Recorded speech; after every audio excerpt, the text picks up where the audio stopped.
नमस्कार. रोज रोज काय आपण फार गंभीर गंभीर गंभीर बोलायचो. मला कधी कधी या गंभीर बोलण्याचा ना कंटाळा येतो. म्हणून कधी कधी गमती जमती कराव्या वाटतात. काही गोष्टी नव्याने सांगाव्या वाटतात, नवनव्या गोष्टी सांगाव्या वाटतात आणि त्या गोष्टी सांगितल्या की बरं वाटायला लागतं. म्हणजे जी मजा आपण घेतली आहे ती मजा इतरांना दिली पाहिजे. एरवी लोक सोशल मीडियावर जे व्हिडिओ किंवा पोस्ट टाकतात ना, त्यात एक वाक्य असतं बघा, मी एकट्याने का सहन करू? तुम्हालाही ते सहन करता यावं यासाठी मी सांगतोय. मी एकट्याने का सहन करू?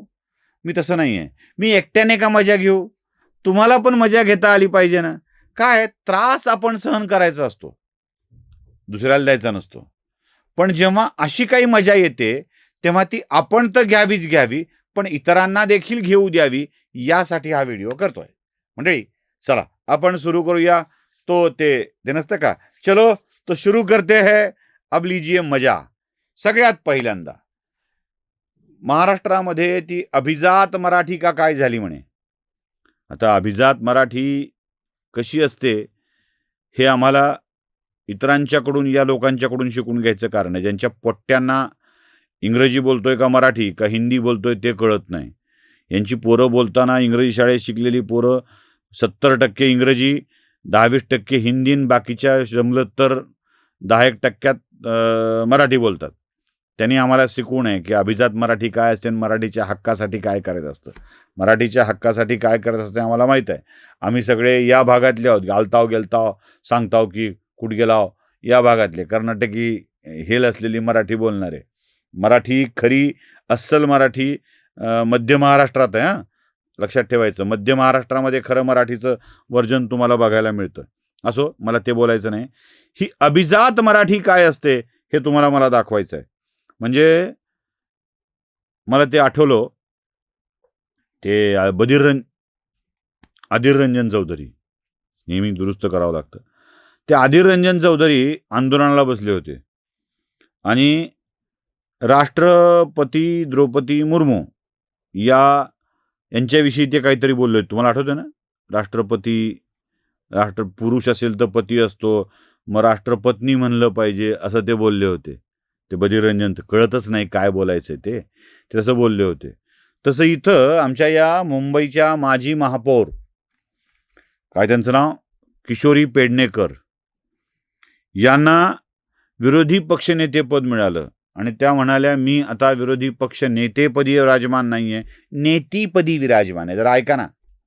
या मुंबई महानगरपालिकेला खूप इतिहास आहे आणि त्या इतिहासामध्ये पहिल्यांदा विरोधी पक्ष नेती, म्हणजे आतापर्यंत नेता असंच असायचं, तर विरोधी पक्ष नेती पदी माझी निवड सर्वानुमते, म्हणजे आता यांचं खरं धरायचं तर आमदार जर बाई झाली तर आमदारीन म्हणावं, महापौर बाई झाली तर महापौरीन म्हणावं. अधीर रंजन चौधरी सारखं राष्ट्रपतीच्या ऐवजी काय म्हणावं, अध्यक्षाला अध्यक्षीन म्हणावं, मास्तरला मास्तरीन म्हणावं, हेडमास्तरला हेडमास्तरीन म्हणावं. हेडमास्तर हा शब्द आता हेड इंग्रजी आल्यामुळं काय तुम्ही ठरवा, ते हेडमास्तरीन म्हणावं. या बाईंना अभिजात मराठीतले शब्दच माहीत नाहीत. नेता पुरुष असेल तर स्त्री आली की नेत्री होते, नेती होत नसते, नेत्री होते. आणि तोही हिंदी आणि संस्कृत प्रचूर शब्द आहे. नेत्री हा शब्द वापरला जातो. त्या मोठ्या नेत्री आहेत, म्हणजे मोठ्या नेत्या आहेत. मी कुणाला सांगतोय, हे पागल, आपल्याला मजा करायची, कुठं गांभीर्य करायचंय, जाऊ दे, ते सोडून द्या सगळं. ते तुम्हाला अजून एक मजा दाखवतो. या हिंदीत बोलल्या, कशाला, म्हणजे नाद असतो हिंदीत बोलण्याचा. मी शब्द टाळतोय कारण काय, आजकाल बंड, थंड आणि त्यानंतरचा एक शब्द तो वापरू नये नेहमी. कशाला नाद असतो एवढंच म्हणतो मी. कशाला नाद असतो माणसांना हिंदी बोलण्याचा. बरं, ज्या कल्पना आपण सांगू शकत नाहीत ना, की त्या कल्पना तर शब्दात व्यक्त करू शकत नाही, शब्द सापडत नाही, त्यात तर बोलायलाच जाऊ नये आणि दुसऱ्या भाषेत तर बोलायलाच जाऊ नये. ह्या शिरल्या बोगद्यात टनेलमध्ये.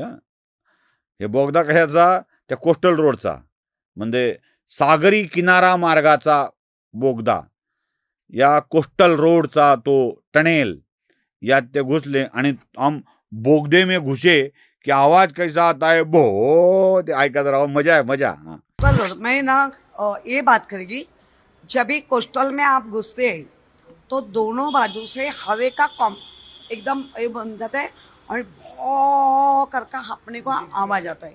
थोड़ी विंडो नीचे करो, देखो आवाज. ऐकलं, असं आहे, खदखदून हसता आलं पाहिजे. खान तशी माती, नेता तशी नीती. काय हे अजून घ्यायचे नेता सुद्धा आज बोलायचे काय तर असं, मी असलं हत्यार बनवलंय की शेतकऱ्यांना काम करावं लागणार नाही, वर्क फ्रॉम होम करतो, हे त्यांचं काम. खान तशी माती, नेता तशी नीती, एवढंच म्हणायला पाहिजे. बाकी काय ह्याच्या पलीकडे दुसरं आपण काय बोलू शकतो. बरं, यापेक्षाही बाडग्याची बांग हा जो शब्द आहे ना, तो कशासाठी वापरला जातो माहिती आहे का या बाईंना? बांग हा शब्द कशासाठी वापरला जातो? म्हणजे बांग दिली जाते आणि बाडग्याची बांग जोरात असते असं म्हणतात. यांना जर खरा अर्थ कळला ना, आणि हे जर त्या बडगुंजा नेत्याला कळलं की ही बाडग्याची बांग जरा जोरातच असते असं म्हणली, तर हे चिडतील ना प्रचंड ह्यांच्यावर, ह्यांचं पोत जायची शक्यता आहे. असं बाडग्यांच्या विषयात बांग बिंग बोलू नये, बोलू नये, ह्या तेही बोलून टाकतात आपल्या पक्षाच्या विपरीत. ऐका, बाडगे असतात ना, बाडगा तो जास्त मोठा बांग देतो, कळलं? ती बांग आहे त्याची. त्याच्या ह्याच्यावर मी उत्तरच देणार नाही, कारण अशा बांगेला विचारतंय कोण? ऐकलं, यांना काय कशाचंच गांभीर्य नाहीये, कशाचंच गांभीर्य नाहीये. म्हणजे उचलला शब्द दिला टाकून असं असतं ते. आपण असा हात कधी करतो? टाकून दिलेला विषय असेल तेव्हा. आणि हे असा शब्द कधी करतात बघायचंय तुम्हाला. ऐका, उद्धव बाळासाहेब ठाकरे या पक्षाचा महापौर बसणार म्हणजे बसणार.